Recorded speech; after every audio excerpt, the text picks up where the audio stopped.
करताड़ू रे धनिया नया नोहर आइल अभी बाड़ू तो कनिया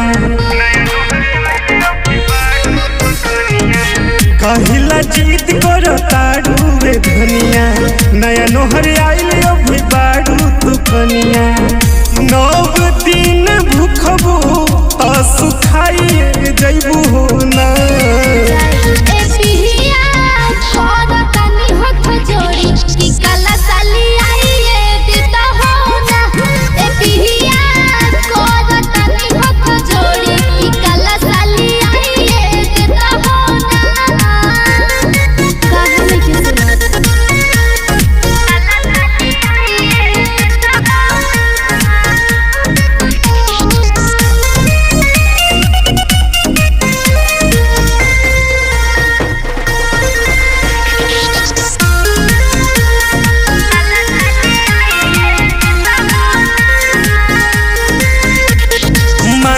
तू बात धनी जीत जाने करा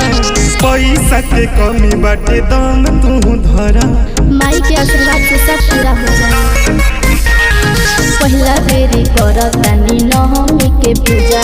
मैया जी के जोड़ा कहीं मिली ना दूजा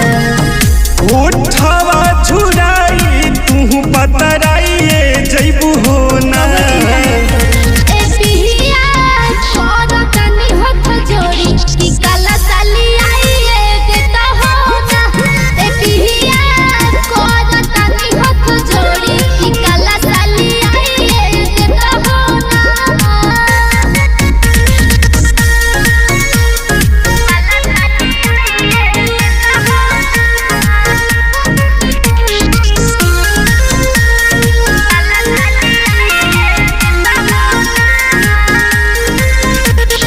मिलल बड़ुए हो मोरे रानी मैया जी के महिमा तो हम हो जानतानी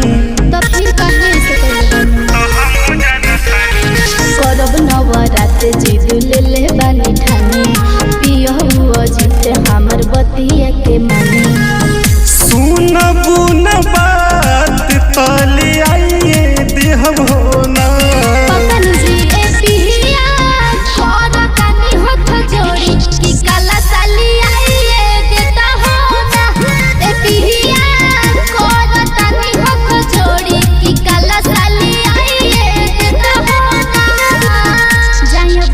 लेट मत करें।